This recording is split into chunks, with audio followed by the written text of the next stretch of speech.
السلام علیکم ورحمۃ اللہ وبرکاتہ۔ الحمد للہ نحمده ونستعینه ونستغفره ونؤمن به ونعوذ باللہ من شرور انفسنا ومن سیئات اعمالنا، من یهد اللہ فلا مضل له ومن يضلله فلا هادي له، ونشهد أن لا إله إلا الله وحده لا شريك له، ونشهد أن سيدنا ومولانا محمدا عبده ورسوله. فقد قال الله تبارك وتعالى في القرآن المجيد والفرقان الحميد: أعوذ بالله من الشيطان الرجيم، بسم الله الرحمن الرحيم. فلما قضى موسى الأجل وسار بأهله آنس من جانب الطور نارا قال لأهلهم امكثوا إني آنست نارا لعلي آتيكم منها بخبر أو جذوة من النار لعلكم تصطلون. صدق اللہ العظیم وبلغنا رسولہ النبی الامین المکین الکریم، لمن الشاہدین والشاکرین والحمد للہ رب العالمین. بادۂ توحید کے متوالو، شمع رسالت کے پروانوں،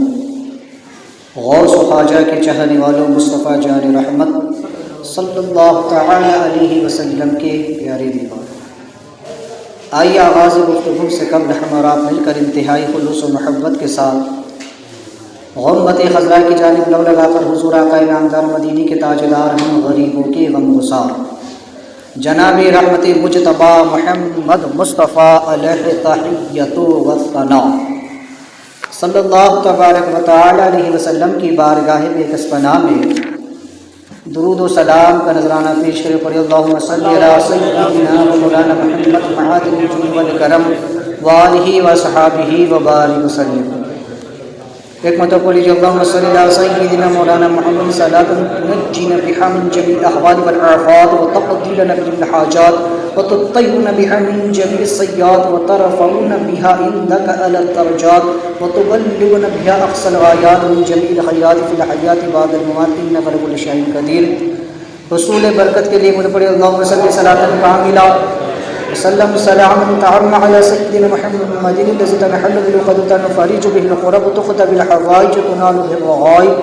وحسن الخواتم ويستسقى الغمام بوجهه الكريم وعلى آله وأصحابه في كل لمحة ونفس بعدد كل معلوم لك يا الله يا الله يا الله.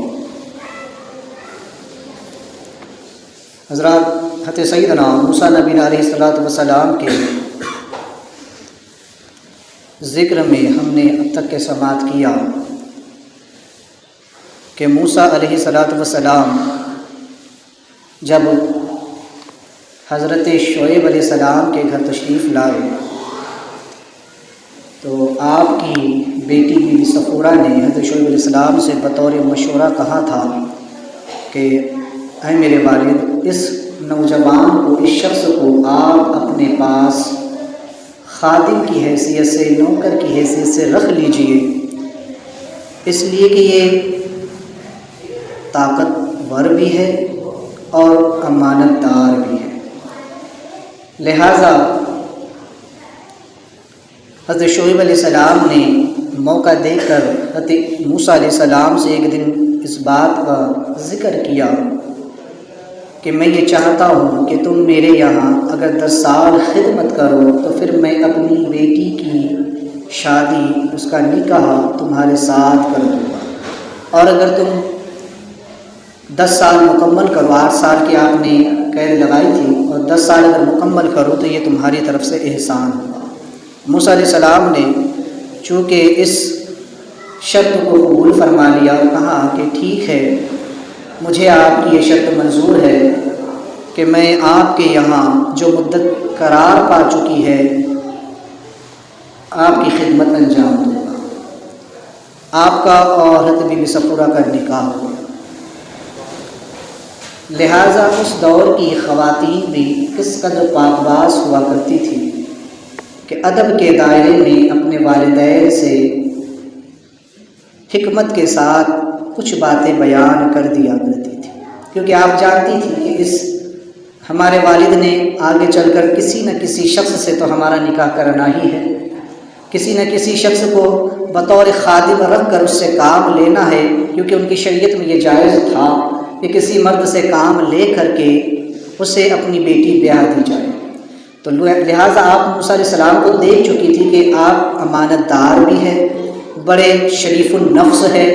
پاک طبیعت والے ہیں، طاقتور بھی ہے، تو آپ نے اپنے والد کی بارگاہ میں یہ مشورہ رکھا۔ آج کل کی خواتین کا حال، آج کل کی لڑکیوں کا حال یہ ہے کہ اللہ رحم فرمائے کہ 14 فروری جسے ویلنٹائن ڈے کہتے ہیں، اس پر بہت سی لڑکیاں لڑکوں کو اور بہت سے لڑکے لڑکیوں کو پرپوز کرتے ہیں، اپنی طرف دعوت دیتے ہیں، گناہ کی دعوت دیتے ہیں۔ وہ لڑکیاں عبرت حاصل کریں کہ جو اپنے ماں باپ کی خوشی کو چھوڑ کر، اپنے ماں باپ کی مرضی کو چھوڑ کر صرف اپنی نفسانی خواہش کی خاطر ایسی جگہ پر اپنا رشتہ کرنا چاہتی ہے، ایسی جگہ رشتہ قائم کرتی ہے غیر شرعی طریقے سے، تو ان کا حال کیا ہوتا؟ آخر میں انجام ان کا یہی ہوتا ہے کہ در در کی ٹھوکریں کھاتی ہے، ذلت بھی ہاتھ آتی ہے، کیونکہ اکثر دیکھا گیا ہے کہ وہ لڑکیاں یا وہ لڑکے جو اپنے ماں باپ کی مرضی کے بغیر غیر شرعی طریقے سے باہر رشتے قائم کر لیتے ہیں، جیسے کہ آج کل ویلنٹائن ڈے کے نام پر ہوتا ہے، لڑکے لڑکیوں کے ساتھ ایک دوسرے کو ملاقات کرتے ہیں، ڈیٹ طے ہوتی ہے، تاریخ طے ہوتی ہے، جگہ طے ہوتی ہے، ملاقاتیں ہوتی ہیں، اور کتنی غیر شرعی حرکتیں کی جاتی ہے، بلکہ معاذ اللہ بعض تو زنا کی حد سے گزر جاتے ہیں۔ تو وہ لوگ عبرت کا نشان بنتے ہیں، ان کی دنیا بھی برباد اور ان کی آخرت بھی برباد ہوتی ہے، لہٰذا وہ یہاں سے سبق لے۔ تو چونکہ بہرحال موسیٰ علیہ السلام حضرت شعیب علیہ السلام کے یہاں کتنا عرصہ رہے، چونکہ اب یہ معاہدہ طے ہو چکا تھا، یہ بات طے پا چکی تھی کہ ٹھیک ہے میں آپ کی خدمت کروں گا اور اس میں اب کچھ کمی زیادتی نہیں ہو سکتی، لہذا حضرت ابن عباس رضی اللہ تعالی عنہ کے قول کے مطابق یہ ہے کہ امام بخاری رحمۃ اللہ تعالی نے اور دیگر مفسرین نے اس کو نقل کیا کہ حضرت ابن عباس رضی اللہ تعالی عنہ سے مروی ہے کہ ان سے پوچھا گیا کہ حضرت موسیٰ علیہ السلام شعیب علیہ السلام کے یہاں کتنا عرصہ رہے؟ وہ فرماتے ہیں کہ انہوں نے اکثر مدت کو پورا کیا، یعنی 10 سال مکمل ہے، اس لیے کہ 8 سال ان پر واجب تھے اور 2 سال مستحب تھے، جو کہ پاکیزگی اور زیادہ ثواب کا ذریعہ تھا، اور اللہ کا نبی جس بات کا وعدہ فرما لیتا ہے اس کو پورا فرماتا ہے، پھر وہ مستحب چیز بھی ہو تو وہ اس پر عمل کرتے ہیں، لہٰذا 2 سال جو مستحب تھے موسیٰ علیہ السلام نے وہ بھی پورے فرمائے۔ سورہ طٰ میں اللہ تعالیٰ نے اسی واقعے کو حضور اسلام کی طرف اور ایک الگ انداز میں بیان فرمایا کہ وہ حل عطا کا حدیث موسیٰ، کہ اے محبوب کہ آپ کے پاس موسیٰ کا قصہ نہیں پہنچا، موسیٰ علیہ السلام کا واقعہ نہیں آیا، یہ استفہام انکاری کا جملہ ہے، یعنی محبوب آپ جانتے ہیں، آپ کے پاس یہ خبر آ چکی ہے، یا یوں کہ آپ عالم ارواح سے اس منظر کو دیکھ رہے تھے، آپ اسے مشاہدہ فرما رہے تھے، اور محبوب چونکہ ہر زمانے میں آپ موجود رہے، اس لیے قرآن نے آپ کو حاضر و ناظر کہا، شاہد کہا ہے، مبشر کہا ہے، بشیر کہا ہے، اس لیے کہ حضور کو قیامت کے دن اللہ تمام امتوں پر گواہ بنا کر کے لائے گا، تو حضور کو ہر زمانے کی خبر ہے، ہر نبی کے حالات کی خبر ہے، تو رب نے فرمایا کہ وہ حل عطا کا حدیث موسیٰ، محبوب کہ آپ کو وہ وقت یاد نہیں، محبوب کہ آپ نے نہ دیکھا، کہ آپ نے نہ سنا کہ جب موسیٰ علیہ السلام اپنی بیوی سے کہہ رہے تھے، اپنے اہل و عیال سے کہہ رہے تھے، ان سے وہ گفتگو کر رہے تھے، جب وہ وادی طور کی طرف چلے تھے تو اللہ تبارک و تعالیٰ نے اس کا ذکر 16ویں پارے میں بھی فرمایا، 19ویں پارے میں سورہ نمل میں بھی اللہ تعالیٰ نے اس کا ذکر فرمایا۔ تو بہرحال اللہ نے ذکر کیا کہ فَلَمَّا قَضَىٰ مُوسَىٰ الْأَجَلَ وَسَارَ بِأَهْلِهِ، کہ جب 10 سال کی مدت پوری ہو گئی، موسیٰ علیہ السلام 10 سال تک حضرت شعیب علیہ السلام کی خدمت انجام دیتے رہے۔ بعض مفسرین اور اولیاء کاملین فرماتے ہیں کہ ایک مرید کو چاہیے کہ وہ اپنے پیر کی بارگاہ میں صدق دل سے اس کی خدمت کرے، اس کی خدمت میں رہے، تاکہ وہ فیض پا سکے، تاکہ وہ کچھ بن سکے۔ اس لیے کہ موسیٰ علیہ السلام اللہ کے نبی ہے، ابھی نبوت کا اعلان نہیں ہوا ہے، اس سے قبل اللہ تعالیٰ نے 10 سال آپ کو شعیب علیہ السلام کی خدمت میں رکھا، تاکہ 10 سال شعیب علیہ السلام کی خدمت انجام دے۔ اس کے بعد اللہ نے آپ کو وہ مقام اور وہ مرتبہ عطا فرمایا کہ پھر آپ کو اولو العزم پیغمبروں میں اللہ تعالیٰ نے آپ کا شمار فرمایا۔ اللہ تعالیٰ نے آپ کو رسالت کا حکم دیا اور آپ کو کتاب عطا فرمائی تورات شریف۔ اللہ نے کرم فرمایا موسیٰ علیہ السلام پر۔ تو اس لیے بزرگوں کی بارگاہ میں رہنے سے بہت کچھ فیض ملتا ہے۔ حضرت سیدنا صدیق اکبر رضی اللہ تعالیٰ، آپ کی ساری زندگی حضور کے ساتھ گزری، بچپن حضور کے ساتھ گزرا، لڑکپن حضور کے ساتھ گزرا، یہاں تک کہ جوانی حضور کے ساتھ گزری، بزرگی حضور کے ساتھ گزری، سفر و حضر میں حضور کے ساتھ رہے۔ تو حضور نے اتنا کرم فرمایا کہ بعد وفات صدیق اکبر نے کہا کہ جب میرا وصال ہو جائے تو حضور کے روضے کے قریب میرا جنازہ لے جا کر رکھ دینا اور کہہ دینا کہ یا رسول اللہ، آپ کا یہ خادم آج حاضر ہے، اگر دروازہ اپنے آپ کھل جائے تو مجھے حضور کے پہلوؤں میں دفن کر دیں۔ صحابہ نے جب جنازہ لے جا کر حضور کے قدموں میں رکھا، دروازہ بند تھا، اور جب صدا لگائی گئی تو دروازہ اپنے آپ کھل گیا اور آواز آئی کہ حبیب کو حبیب سے ملا دو، یار کو یار کے قریب کر دو۔ حضرت صدیق اکبر کو حضور کے پہلوؤں میں دفن کر دیا گیا۔ سرکار فرماتے کہ قیامت کے دن میں اور صدیق ایک ساتھ اٹھیں گے، میں اس کا ہاتھ پکڑ کے اٹھوں گا۔ یہاں تک کہ مفسرین فرماتے ہیں کہ کل قیامت کے دن جہاں حضور کی کرسی لگے گی میدان محشر میں، وہیں پر صدیق اکبر کے لیے بھی مسند لگا دی جائے، تو محشر میں بھی حضور کے ساتھ۔ اور یہاں تک کہ سرکار فرماتے کہ جنت میں بھی ابو بکر میرے ساتھ۔ تو یہ ہوتا ہے فیض، بزرگوں کی صحبت میں جب رہو تو پھر قرآن نے ابو بکر صدیق کی شان بیان فرمائی۔ جب ابو بکر صدیق نے اپنا سارا وقت، اپنا مال، اپنا گھر بار، اپنی جان مال اولاد، سفر حضر سب حضور پر قربان کر دیا، تو پھر قرآن نے کہا کہ لا تحزن ان اللہ معنا، کی جو آیت کریم نازل ہوئی تھی تو اللہ تعالیٰ نے فرمایا آپ کو صحابی اس آیت میں فرمایا گیا، غار یار آپ کو فرمایا گیا۔ قرآن نے آپ کو وہ سیجنبہ الاتقی، سب سے بڑے متقی ہونے کا خطاب عطا فرمایا۔ حضور فرماتے یا ابو بکر انت صدیق، اے ابو بکر آج سے تم صدیق ہو۔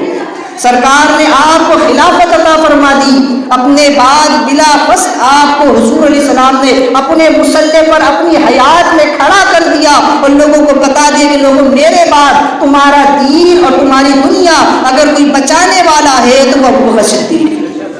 تمہارا دینی رہبر بھی اور تمہارا دنیا بھی رہبر بھی اگر میرے بعد کوئی ہے تو وہ ابو بکر صدیق ہے۔ سرکار فرماتے ہیں کہ میرے سینے میں کوئی ایسی چیز نہیں کہ جو میں نے ابو بکر کے سینے میں نہ ڈال دوں۔ فرماتے ہیں میں نے دنیا میں سب کا حق ادا کر دیا، سب کے احسان کا بدلہ دے دیا، لیکن ابو بکر کا بدلہ نہ دے سکا، ابو بکر کا احسان میں ادا نہ کر سکا۔ کل قیامت کے دن اللہ اس کو اس کی جزا عطا فرمائے۔ تو یہ فیض ہوتا ہے بزرگوں کی بارگاہ میں رہنے سے۔ جو اللہ والوں کی بارگاہ میں رہتے ہیں، جو انبیاء اولیاء صلحاء کے مزاروں پر حاضری دیتے ہیں، وہ ایسے ہی فیض پاتے ہیں، انہیں کی دنیا بھی سنورتی ہے، ان کی آخرت بھی سنور جاتی ہے۔ موسیٰ علیہ السلام 10 سال تک کے شعیب علیہ السلام کی خدمت کرتے کرتے رہے تو اللہ تبارک و تعالیٰ نے اعلان نبوت کا حکم عطا فرمایا۔ وہ وقت قریب آ گیا کہ موسیٰ علیہ السلام اپنی نبوت کا اعلان کرے۔ آپ کو اللہ نے ایسے معجزات عطا فرمائے کہ آج تک تاریخ اس پر شاہی لباب آگے سنے گئے، اور پھر اللہ نے آپ کو اولو العزم پیغمبر ہونے کا شرف عطا فرمایا، آپ کو مرسلین میں سے بنایا۔ 4 رسول جو سب سے زیادہ عزت کے حامل اور سب سے زیادہ جن کا مقام بلند و برتر ہے، ان میں اللہ تبارک و تعالیٰ نے آپ کا شمار فرمایا۔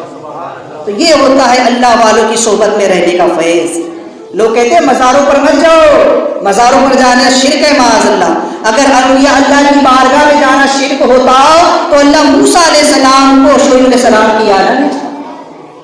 لیکن رب کائنات نے خود اس طریقے کو جو ہے تو جاری فرمایا، موسیٰ علیہ السلام نے اس سنت جلیلہ کو قائم فرمایا۔ تو اللہ والوں کی بارگاہ میں جانے سے شرک و بدعت نہیں ہوتا، بلکہ اللہ تبارک و تعالیٰ دنیا اور آخرتوں کو روشن فرما دیتا ہے۔ تو لہٰذا جب 10 سال کی مدت مکمل ہو گئی، فلما قضى موسى الأجل وسار بأهله، پھر جب موسیٰ علیہ السلام نے میعاد پوری کر دی اور اپنی بیوی کو لے کر کے چلے، تو بعض مفسرین فرماتے ہیں کہ چونکہ اس وقت ایک بچہ آپ کے یہاں پیدا ہو چکا تھا، موسیٰ علیہ السلام نے حضرت شعیب علیہ السلام سے عرض کیا کہ 10 سال کی مدت مکمل ہو چکی ہے، لہٰذا مجھے جو ہے تو اب گھر جانے کی اجازت دی جائے، اس لیے کہ آپ ملک مصر سے آئے تھے، مدین میں 10 سال آپ کو گزر گئے۔ تو آپ نے کہا کہ چونکہ وہاں پر میری والدہ میرا انتظار کر رہی ہوں گی، میرے بڑے بھائی ہارون بھی فکر مند ہوں گے، میری 2 بہنیں بھی ہیں، لہٰذا ایک بہن قارون کے نکاح میں تھی اور ایک یوشع بن نون کے نکاح میں تھی، حضرت شمون کے نام جو بھی آیا ہے، تو بہرحال 2 بہنیں تھیں۔ کہا کہ اور پھر اس قبطی کے قتل کو بھی 10 سال کا عرصہ گزر چکا ہے، لہٰذا بات اب وہاں رفع دفع ہو چکی ہوگی، تو لہٰذا موسیٰ علیہ السلام نے اپنے وطن یعنی مصر جانے کی اجازت چاہی۔ تو شعیب علیہ السلام رو پڑے، چونکہ شعیب علیہ السلام پر اس وقت کافی بزرگی کا عالم تھا، چونکہ عمر شریف بہت زیادہ ہو چکی تھی، تو لہٰذا جب موسیٰ علیہ السلام نے رخصتی چاہی کہ مجھے اب جانے کی اجازت دی جائے، تو آپ رونے لگے کہ تم چلے جاؤ گے تو پھر میرے جو کام کو میرے کاروبار کو سنبھالے ہوئے تھے اسے کون دیکھے گا، اس لیے کہ میں تو بہت بوڑھا ہو چکا ہوں، شیخ کبیر ہو چکا ہوں، لہٰذا اگر تم کچھ سال اور ٹھہر جاتے تو بہتر ہوتا۔ موسیٰ علیہ السلام نے کہا کہ میرے اور آپ کے درمیان جو بات قرار پا چکی تھی، جو مدت طے ہو چکی تھی، میں نے اس میعاد کو پورا کر دیا، اور میں نے پہلے ہی کہا تھا کہ اس مدت کو پورا کرنے کے بعد مجھ پر آپ کی طرف سے اور کوئی زیادتی نہ ہوگی، کوئی اور جو ہے تو مدت نہ بڑھائی جائے گی، لہٰذا اب مجھے اجازت دی جائے۔ اس وقت صاحب تفسیر بیان فرماتے ہیں کہ شعیب علیہ السلام کھڑے ہوئے اور آپ نے اللہ تعالیٰ کی بارگاہ میں دعا فرمائی کہ یا ربی بحرمت ابراہیم خلیل و اسماعیل صفی و اسحاق ذبی و یعقوب الکظیم و یوسف الصدیق، کہ اللہ تبارک و تعالیٰ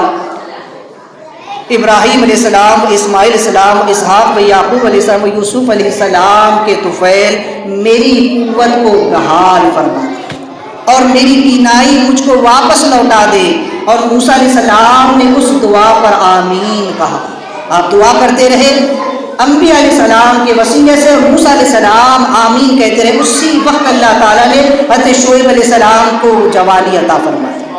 اور آپ کی آنکھوں کی بینائی بھی واپس آ گئی۔ لہٰذا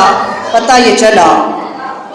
کہ ایک نبی ہو کر کے حضرت شعیب علیہ السلام اللہ کے نبی ہیں،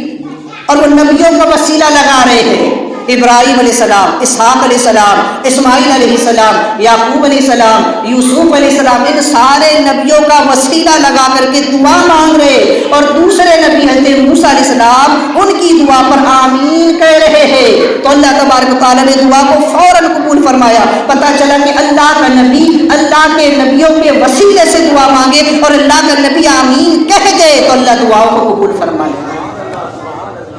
آج لوگ کہتے ہیں وسیلہ لگانا شرک ہے، فلاں کے وسیلے سے مانگنا شرک ہے، حضور کے وسیلے سے مانگنا شرک ہے، نبی اور وسیلوں کے وسیلے سے مانگنا شرک ہے، غریب نواز کا وسیلہ لگانا جائز نہیں، غوث پاک کا وسیلہ جائز نہیں۔ ارے نادانو، حضرت شعیب علیہ السلام اللہ کے نبی ہے اور وہ دعا کر رہے ہیں، اور دعا بھی حضرت انبیاء علیہ السلام کے وسیلے سے کر رہے ہیں، تو جب ان کے لیے جائز ہے تو ہمارے لیے کیسے شرک ہو؟ کیونکہ شرک ہر زمانے میں شرک ہوتا ہے۔ شرک وہ ہے کہ آدم علیہ السلام سے لے کے ہماری شریعت تک شرک رہا ہے، کسی نبی کی شریعت میں شرک ایمان نہ بنا اور نہ کبھی بنے گا۔ تو اگر اس زمانے میں شرک تھا تو آج بھی شرک، اگر آج شرک ہے تو اس زمانے میں بھی شرک ہوتا، اس زمانے میں وہ ایمان کا عقیدہ رہا، اہل اسلام کا عقیدہ رہا، تو آج بھی یہ ایمان والوں کا عقیدہ ہے۔ یہ بھی اسلامی تعلیمات سے ہے کہ انبیاء علیہ السلام یا اللہ کے محبوب بندوں کا وسیلہ لگا کر کے جو ہے تو دعائیں مانگی جائیں۔ یہ نسبت کی بہاریں ہیں، ان کی نسبت سے دعائیں قبول ہوتی ہے۔ قرآن میں ایسے واقعات بہت سارے ملے گے۔ بات آئیے کہ اشارہ میں دے کر کے آگے نکل دو۔ حضرت یوسف علیہ السلام کے قصے میں آپ نے سنا کہ جب حضرت سیدنا یعقوب علیہ السلام کی آنکھوں کی بینائی چلی گئی تو لہٰذا جب بھائیوں کو خبر ہوئی کہ یوسف ہی ہمارے بھائی عزیز جو مصر ہے، جس وقت مصر کا بادشاہ ہے وہی یوسف پر، وہی ہمارے بھائی ہے، اور جب راز کھل گیا رب کی طرف سے ظاہر کر دیا گیا، تو اس وقت جب وہ مصر سے چلے تھے کنعان کی طرف تو یوسف علیہ السلام نے اپنا جبہ دے کر کے کہا، اور وہ جبہ اس کے بارے میں مفسرین فرماتے ہیں کہ وہ ابراہیم علیہ السلام کا جبہ تھا۔ جس وقت حضرت ابراہیم علیہ السلام کو آگ میں ڈالا جانے لگا تو آپ کے بدن مبارک سے لباس اتار دیا گیا، تو جب آپ کو آگ میں ڈال دیا گیا تو جبریل علیہ السلام جنت سے جبہ لے کر کے آئے اور وہ جبہ شریف آپ کو پہنایا گیا۔ وہی جبہ حضرت ابراہیم علیہ السلام سے منتقل ہوتا رہا، ابراہیم علیہ السلام سے اسحاق علیہ السلام، اور اسحاق علیہ السلام سے یعقوب علیہ السلام، اور یعقوب علیہ السلام نے اس کو یوسف علیہ السلام کو عطا کر دیا۔ تو وہی جبہ آپ نے واپس بھیجا کہ اسے لے جا کر میرے والد کو دے دینا اور ان سے کہنا اسے آنکھوں سے لگا لے۔ جب یوسف علیہ السلام نے اس جبے کو بھیجا اور یعقوب علیہ السلام نے اس جبے کو چوم کر اپنی آنکھوں سے لگایا تو اللہ نے آنکھوں کی روشنی واپس کر دی۔ لوگ کہتے ہیں مزاروں کی چادریں چومنا نہیں چاہیے، ٹھیک ہے، اعلیٰ سرکار فرماتے ہیں کہ ادب تو یہی ہے،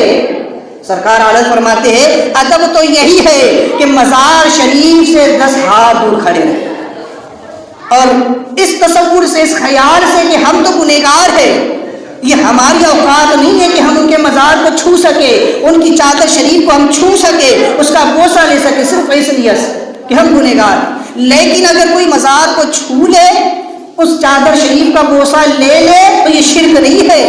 یہ حرام نہیں ہے، یہ ناجائز نہیں ہے، یہ بدعت نہیں ہے، بلکہ یہ انبیاء علیہ السلام کی وہ سنت ہے کہ جب یوسف علیہ السلام نے ابراہیم علیہ السلام کا جبہ ایک نبی کا جبہ ایک نبی کی بارگاہ میں بھیجا تو نبی نے چوم کے آنکھوں سے لگایا تو اللہ نے آنکھوں کی روشنی عطا فرمائی۔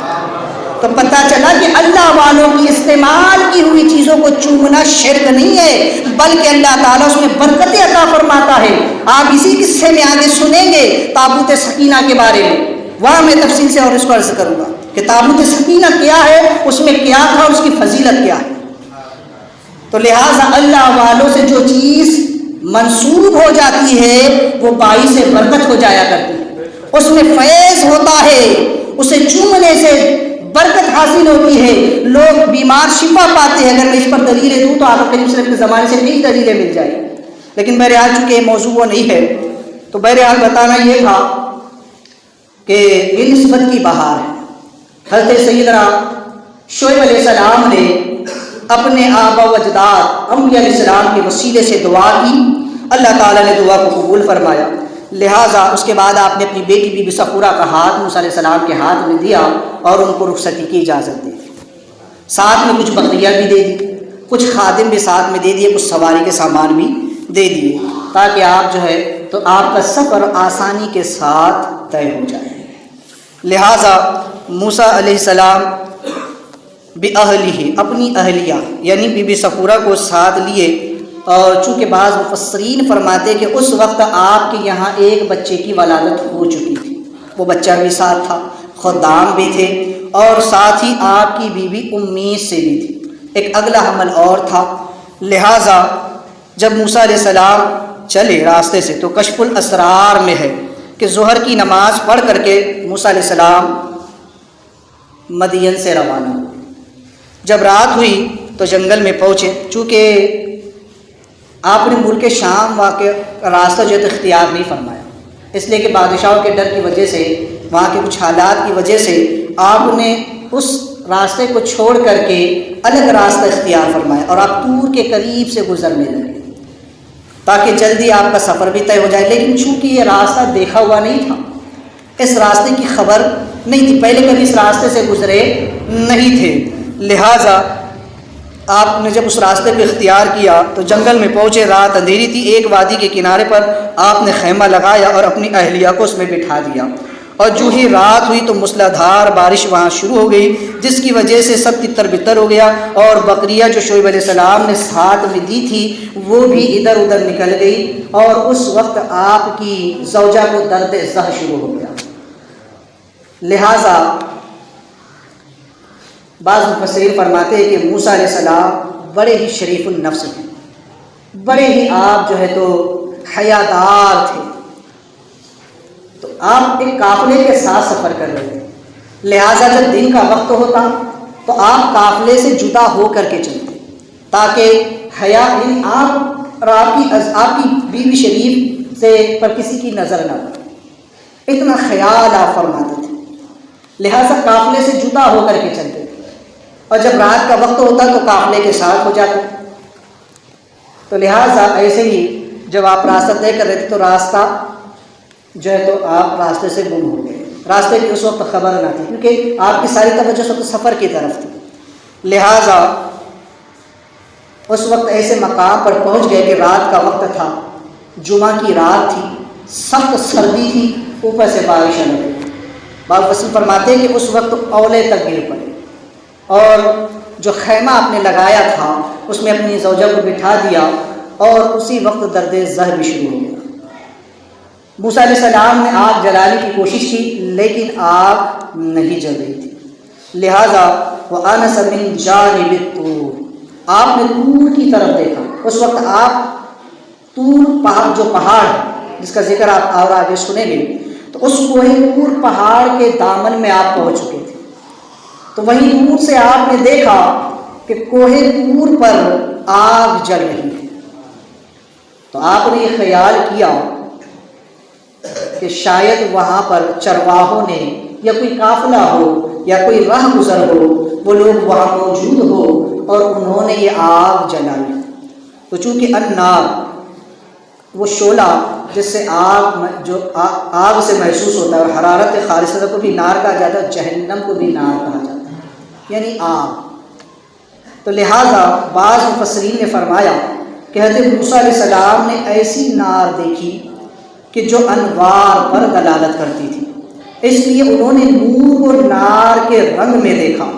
وہ اس لیے کہ ان کا مقصد ہی نار تھا، تو ان کے گمان کے مطابق ہی نار کے رنگ میں نور نظر آیا، اور یہ قاعدہ ہے کہ انسان اپنے تخیلات کو اشیاء موجودہ و مانوسہ میں دیکھتا ہے، اور آگ بھی انسان کی مانوس اشیاء میں داخل ہے، لہٰذا بالخصوص سردیوں کے موسم میں اس کے ساتھ زیادہ عنصر ہوتا ہے، تو لہٰذا اللہ تبارک و تعالیٰ نار کے لباس میں موسیٰ علیہ السلام کے تقاضا کے مطابق اللہ تعالیٰ نے نار کے لباس میں نور میں ملتجا ہوا، چونکہ انسان کی ایک فطرت ہے، بشری تقاضا ہے کہ وہ اس چیز سے مانوس ہوتا ہے جسے وہ دیکھ چکا ہوتا ہے، اور جس چیز کو انسان نے نہیں دیکھا ہے وہ اس سے مانوس نہیں ہوتا۔ اچانک کوئی چیز آ جائے ایسی تو انسان گھبرا جاتا ہے، انسان کے خوف اور ڈر سا محسوس ہوتا ہے، تو وہ چیز جو انسان کی روزمرہ کی زندگی میں ہوتی ہے، انسان کو اس کا مشاہدہ ہوتا ہے، انسان اس کو جانتا ہے، تو اس سے وہ مانوس ہوتا ہے، تو چونکہ آگ بھی انسان کی زندگی کا ایک حصہ ہے جس سے انسان کے بے شمار کام ہو جایا کرتے ہیں، تو انسان اس سے مانوس ہے، تو اس وقت موسیٰ علیہ السلام کو آگ کی ضرورت تھی تاکہ آگ آپ لا سکیں، چونکہ آپ نے کو ضرورت تھی کہ آپ نے اپنی بیوی سے کہا کہ میں آگ لے کر کے آتا ہوں، تم یہی ٹھہرو تاکہ اس سے کچھ تاپ سکو، کچھ گرمی حاصل کر سکو، تو انسان ہر وہ چیز جو اس کے قریب ہوتی ہے اس سے مانوس ہوتا ہے. تو موسیٰ علیہ السلام کو اس وقت آگ کی ضرورت تھی، اور رب تبارک و تعالیٰ اس وقت اپنے انوار کو کوہ طور پر اللہ تعالیٰ متجلا تھا. اللہ تعالیٰ اپنی شایان شان کے لائق اپنے انوار کو اللہ تعالیٰ نے کوہ طور پر نازل فرمایا ہوا تھا. تو موسیٰ علیہ السلام کو وہ انوار، وہ خدا کا نور نار کی شکل میں نظر آیا. وہ رب کا نور تھا، وہ آپ آگے سنیں گے، رب کا نور تھا، انوار الہی تھے. لیکن چونکہ اس وقت موسیٰ علیہ السلام پر نار کی کیفیت آئی، نار کے تخیلات میں آپ کا ذہن مبارک لگا ہوا تھا، تو آپ کو نار کی ضرورت تھی، تو وہ انوار الہی آپ کو نار کی شکل میں نظر آئی. جیسے کہ انسان جب کسی چیز کے بارے میں زیادہ سوچتا ہے یا اسے کسی چیز کی ضرورت ہوتی ہے تو اکثر اوقات یہ ہوتا ہے کہ وہ چیز کے سامنے ویسی شکل میں آتی ہے.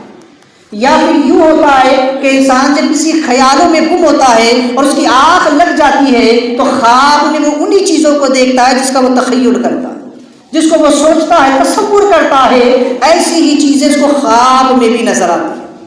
تو چونکہ رب تبارک و تعالیٰ کا قاعدہ بھی یہی ہے، رب کا طریقہ بھی یہی ہے کہ انسان چونکہ بشری تقاضے کے تحت جس چیز سے مانوس ہوتا ہے، رب تبارک و تعالیٰ ویسے ہی اس کے ساتھ معاملہ فرماتا ہے، وہی چیزیں اس کے سامنے اللہ تعالیٰ ظاہر فرماتا ہے. یہی وجہ ہے کہ آقا کریم صلی اللہ تبارک و تعالیٰ علیہ وسلم کی بارگاہ میں جبریل امین سب سے خوبصورت انسان حضرت دحیہ قلبی کی شکل میں تشریف لایا ہے، اس لیے کہ انسان سے مانوس ہوتا ہے. آقا کریم علیہ السلام کی بارگاہ میں جب پہلی مرتبہ جبریل علیہ السلام وہی اچانک لے کر کے آئے تھے اور آقا عبادت الہی میں مصروف تھے غار حرا کے اندر، تو اس وقت جب سرکار نے جبریل امین کو دیکھا اچانک میں تو سرکار علیہ السلام پر بشری تقاضے کے تحت ایک کیفیت سی طاری ہو گئی. چونکہ اس وقت یاد الہی میں مشغول ہے، دل اور دماغ رب کی عبادت میں مشغول ہے، اچانک جبریل امین آ گئے. تو پہلے سے پہلے جبریل امین کو اس حالت میں اور اس کیفیت میں حضور نے بظاہر مشاہدہ نہ فرمایا تھا، اس لیے اچانک جبریل علیہ السلام جب آئے تو سرکار علیہ السلام پر ایک کیفیت سی طاری ہو گئی اور سرکار علیہ السلام فوراً گھر آئے اور بی بی خدیجہ کبریٰ رضی اللہ تعالیٰ عنہا سے فرمایا کہ مجھ پر کب کبھی کے آثار نمایاں ہو رہے ہیں، لہٰذا مجھ کو جو ہے تو کوئی کمبل اڑا دے. اور اس وقت سرکار علیہ السلام جو ہے تو لیٹ گئے. پھر جبریل علیہ السلام پھر تشریف لائے اور بعض اس فرماتے ہیں اس وقت فرمایا یا ایھا المزمل، اے جھمٹ مارنے والے، یعنی کہ اے بلا پوش اوڑھنے والے. تو لہٰذا اچانک جب کوئی چیز آ جائے تو انسان ایک کیفیت سے اس پہ گھبراہٹ سی طاری ہو جاتی ہے. تو چونکہ بشری تقاضے کا یہ عالم، سرکار علیہ السلام عالم ارواح سے جبریل امین کو جانتے ہیں، لیکن اس وقت سرکار لباس بشر میں ہے اور بشری تقاضا یہی تھا کہ جب جبریل امین اچانک اس حالت میں آئے تو سرکار علیہ السلام پر ایک کیفیت طاری ہو گئی. یہی وجہ ہے کہ اللہ تعالیٰ نے انبیاء علیہ السلام کو لباس بشر میں بھیجا. انبیاء کو اللہ نے بشر بنا کر بھیجا. حضور علیہ السلام نور ہے لیکن اللہ نے لباس بشر میں بھیجا، سب سے بہتر انسان بنا کر بھیجا. اللہ کی سرتاب قدم شان ہے یہ، انسان ہی انصاف و انسان ہے یہ. قرآن تو ایمان بتاتا ہے انہیں اور ایمان یہ کہتا ہے میری جان. اگر حضور نور ہی کی شکل میں آ جاتے، اگر حضور کو اللہ تعالیٰ اسی شکل میں جلوہ گر فرما دیتا جیسے کہ بعض کفار و مشرکین نے کہا تھا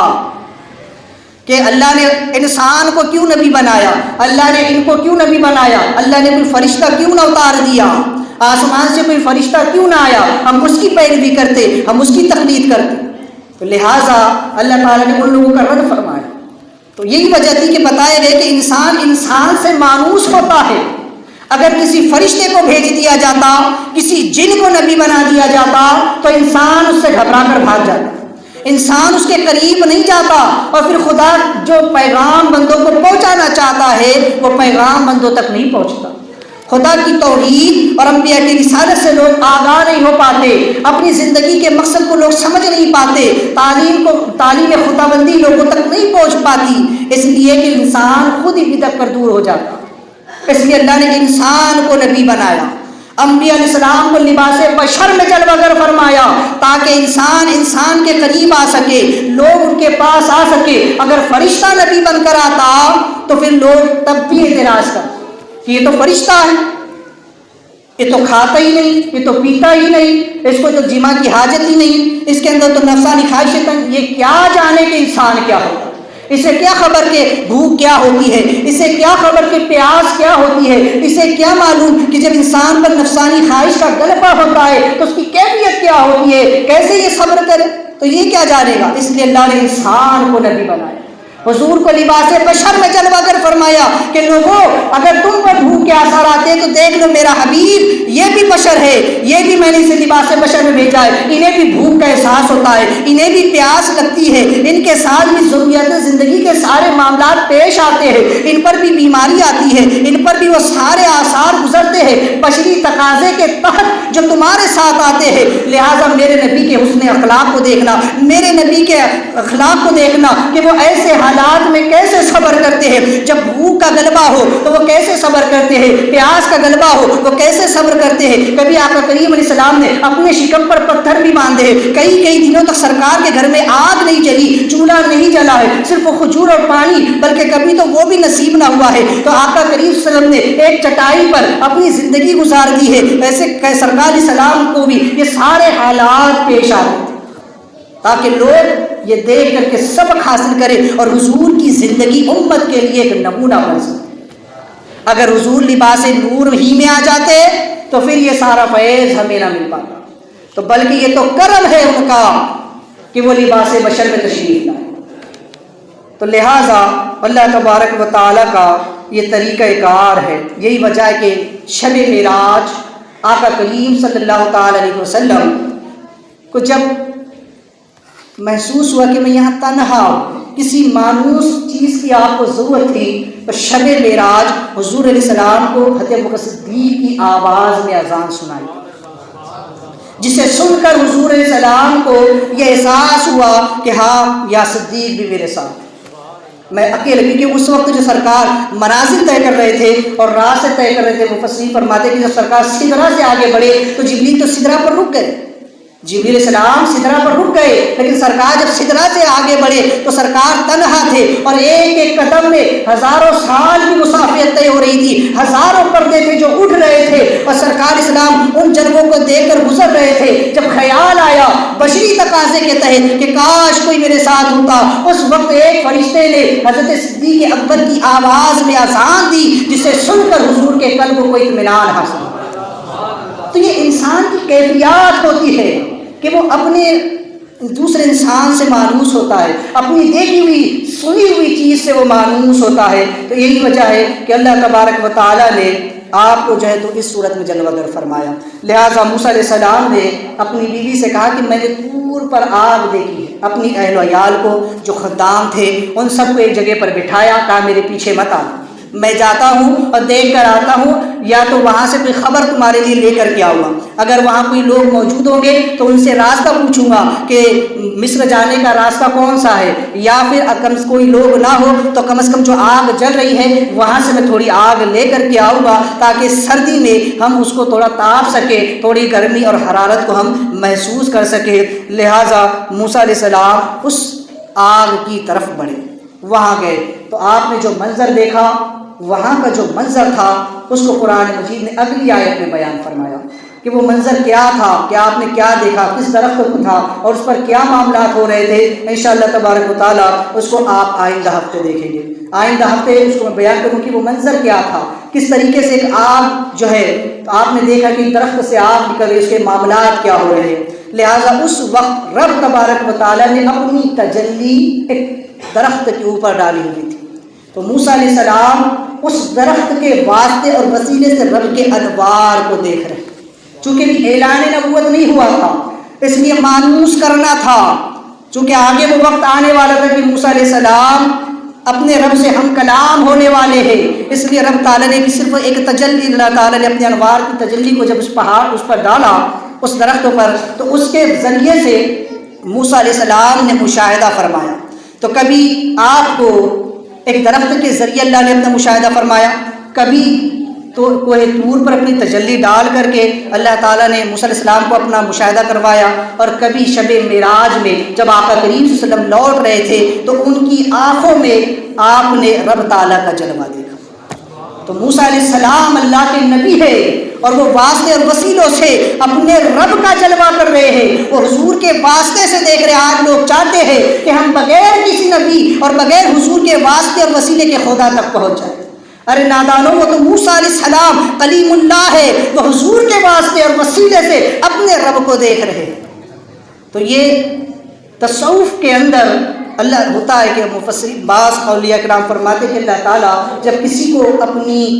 اپنی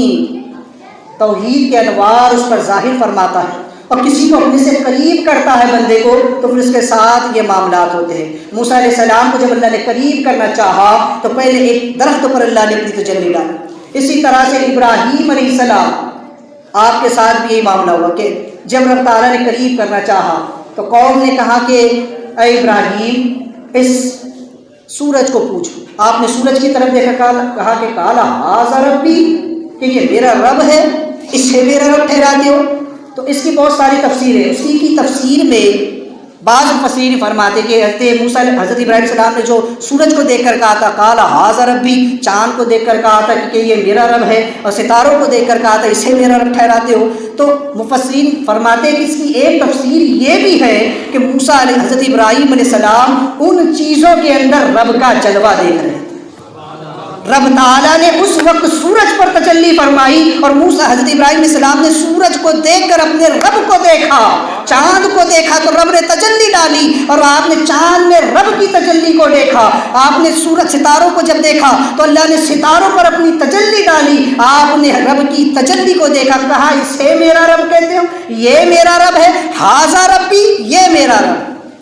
تو چونکہ اس وقت آپ رب کی توحید، رب کے انوار کو دیکھ رہے تھے، تو آپ نے کہا کہ یہ میرا رب ہے۔ آپ نے چاند اور سورج کو رب نہیں کہا، بلکہ اس میں جو تجلی رب کی تھی اس کو کہا کہ یہ میرا رب۔ جیسے موسیٰ علیہ السلام اس پہاڑ کے دامن میں گئے اور اس درخت سے آواز آئی تھی انا ربکم الاعلی، وہ آپ آگے سنیں گے۔ تو درخت رب نہیں تھا، لیکن اس سے رب تعالیٰ کلام فرما رہا تھا، وہ اس کی شایان نشان کے لائے۔ تو یہاں پر بھی ابراہیم علیہ السلام رب تبارک و تعالیٰ کی تجلیات کو ملاحظہ فرما رہے تھے، مشاہدہ فرما رہے تھے، تو آپ نے فرمایا کہ یہ میرا رب۔ تو اسی طرح توحید کے جو معاملات ہوتے ہیں، اور تصوف میں جب کوئی بندہ سلوک کی راہ طے کرتا ہے تو اس کے ساتھ یہ معاملات طے ہوتے ہیں۔ اسے جب کوئی چیزیں نظر آتی ہے تو وہ رب کے انوار کو اس میں دیکھتا ہے۔ جیسے صدیق اکبر رضی اللہ تعالیٰ، آپ کا مقام یہ ہے کہ آپ فرماتے ہیں کہ میں نے کوئی شے نہ دیکھی مگر اس سے پہلے خدا کو دیکھا۔ میں نے کوئی شے نہ دیکھی مگر اس سے پہلے خدا کو دیکھا۔ کیا مطلب؟ یعنی جس چیز پر بھی میں نظر ڈالتا ہوں تو پہلے مجھے رب کا جلوہ نظر آتا ہے، کیونکہ ہر چیز میں رب کی انوار سرایت کیے ہوئے، ہر چیز رب کی طرف دلالت کرتی ہے۔ کائنات کی ہر شے ایک نشانی کے طور پر ہے جو اس کے بنانے والے، اس کے خالق کی طرف اشارہ کرتی ہے۔ تو فرماتے میں نے کوئی شے نہ دیکھی مگر اس سے پہلے رب کو دیکھا۔ اور عمر فاروق فرماتے ہیں کہ میں نے کوئی شے نہ دیکھی مگر اس کے بعد رب کو دیکھا۔ یعنی کہ جب بھی میں نے کوئی چیز کو دیکھی تو پھر فوراً اس کو دیکھنے کے بعد مجھے رب کے انوار نظر آئے، مجھے رب کی دلیل نظر آئی، اور میرا ذہن فوراً رب تعالیٰ کی طرف چلا گیا کہ اس کا پیدا کرنے والا، اس کا خالق اللہ تعالیٰ۔ اور حضرت سیدنا عثمان غنی فرماتے ہیں کہ میں نے کوئی شے نہ دیکھی مگر اس کے ساتھ رب کو دیکھا۔ جب بھی میری نظر کسی چیز پر پڑی اسی کے ساتھ میں نے رب کا جلوہ بھی دیکھ لیا۔ اور حضرت سیدنا علی رضی اللہ تعالیٰ عنہ فرماتے ہیں، مولا علی فرماتے ہیں کہ میں نے کوئی شے نہ دیکھی مگر اس میں رب کو دیکھا۔ یعنی ہر چیز میں نے رب کے انوار دیکھے۔ جدھر بھی نظر کرتا ہوں، جس چیز کو دیکھتا ہوں، رب کی توحید کو پاتا ہوں، رب کے انوار کو پاتا ہوں۔ تو یہ صحابہ کرام کے الگ الگ درجات ہیں، یہ ان کے اپنے معاملات ہیں، کسی کو کیسے نظر آتا ہے، کسی کو کیا نظر آتا ہے۔ تو یہ اللہ والے ہیں۔ بہرحال یہ صحابہ کرام جنہیں حضور کی صحبت سے یہ فیض ملا کہ جن کی توجہ ہر وقت خدا کی طرف رہی۔ تو بہرحال حضرت موسیٰ نبینا علیہ الصلوۃ والسلام جب اس پہاڑ کے قریب پہنچے، اس کے دامن میں وادی طوبہ میں پہنچے، تو وہاں کیا معاملہ ہوا انشاءاللہ تبارک و تعالیٰ اسے آئندہ ہفتے سماعت کریں گے۔ لہٰذا مسائل کا سلسلہ بھی شروع ہے، اور پچھلے جمعہ نماز کی جو شرط استقبال قبلہ سے متعلق مسائل بیان ہوئے۔ نماز کی چوتھی شرط وقت۔ اللہ تعالیٰ ارشاد فرماتا ہے ان الصلاۃ کانت علی المؤمنین کتابا موقوتا، بے شک نماز مومنوں پر وقت باندھا ہوا فرض ہے۔ نماز وقت کے ساتھ فرض ہے۔ اگر کوئی شخص وقت سے پہلے ادا کر لے تو اس کی نماز نہیں، یعنی وہ عبادت نہیں، وہ فرض ادا نہ ہوا۔ اور کوئی شخص وقت گزرنے کے بعد ادا کرے تو وہ قضا ہے، اس کا وقت گزر گیا اور پھر اس نماز کو پڑھ رہا ہے تو قضا ہے۔ اور ایسے شخص کے بارے میں حضور فرماتے کہ جو شخص نمازوں کو قضا کر کے پڑھتا ہے اللہ تبارک و تعالیٰ اس کو ویل نامی وادی میں داخل فرمائے، اس کے لیے بڑا دردناک عذاب ہے۔ غور کریں، نماز چھوڑتا نہیں ہے، نماز پڑھتا ہے، لیکن اس کا وقت قضا کر کے پڑھتا ہے۔ ظہر کی نماز عصر میں پڑھی، عصر کی جو ہے تو عشاء میں پڑھی، مغرب کی جو ہے تو دوسرے دن پڑھی، تو نماز کا وقت گزار کر کے، نماز کو قضا کر کے دوسرے وقت میں پڑھنے والے کے لیے ایسی سخت وعید ہے۔ فَوَيْلٌ لِّلْمُصَلِّينَ الَّذِينَ هُمْ عَنْ صَلَاتِهِمْ سَاهُونَ۔ مفسرین اس آیت کریمہ کی تفسیر میں فرماتے ہیں کہ جو فرمایا گیا کہ بھلا دیکھ تو صحیح اس شخص کو جو اپنی نماز سے بھولا بیٹھا ہے۔ مفسرین فرماتے ہیں کہ اس میں وہ شخص مراد نہیں ہے کہ جو نماز کو چھوڑ دیتا ہے، بلکہ وہ شخص مراد ہے جو نماز کے وقت کو قضا کر کے نماز کو ادا کرتا ہے۔ فَوَيْلٌ لِّلْمُصَلِّينَ، ان نمازیوں کے لیے، مصلین کا لفظ آیا ہے، اسے نمازی کہا، جو نمازی نہیں پڑھتا وہ نمازی کیسا؟ فَوَيْلٌ لِّلْمُصَلِّينَ، بھلا اس شخص کے لیے، اس نمازی کے لیے ویل ہے، اس کے لیے خرابی ہے، اس کے لیے جہنم کی وہ وادی ہے جو بڑی دردناک ہے، جو اپنی نمازوں کو بھولا بیٹھا ہے۔ یعنی مصلین کا لفظ آیا، نمازی کا لفظ کون؟ جو نماز تو پڑھتا ہے، نماز پڑھنے والے کو مصلی کہا جائے گا، نمازی کہا جائے گا، جو نماز نہیں پڑھتا وہ تو بے نمازی ہے۔ تو قرآن کہہ رہا ہے مصلین، نمازی کون؟ جو نماز کو قضا کر کے پڑھتا ہے۔ تو جو نماز کو قضا کر کے پڑھے اس کے لیے ویل ہے، اللہ نے فرمایا فَوَيْلٌ ویل ہے اس کے لیے۔ اور سرکار فرماتے کہ ویل وہ وادی ہے کہ جس کے اندر اگر اس زمین کے پہاڑوں کو ڈال دیا جائے تو وہ بھی اس کی آگ سے، اس کی آتش سے، صرف اس کی تپش سے پگھل جائے۔ تو اب جو شخص نماز کو قضا کر کے پڑھے یہ اس کا حال ہے، تو جو نمازوں کو پڑھتے ہی نہیں ہے ان کا عالم کیا ہے؟ جو نمازوں کو چھوڑ بیٹھے ہیں، بالکل یکسر نماز کو چھوڑ دیتے ہیں، ان کے لیے کیسا دردناک عذاب ہوگا۔ تو بہرحال نماز کی چوتھی شرط ہے وقت، کہ نماز کا جب وقت ہو جائے تو اس کو اس کے وقت پر ادا کیا جائے۔ مفسرین فرماتے ہیں، کہتے سیدنا علی کرمۃ وجہ الکریم رضی اللہ تعالیٰ، جب نماز کا وقت ہوتا تو آپ کا بدن کانپنے لگتا۔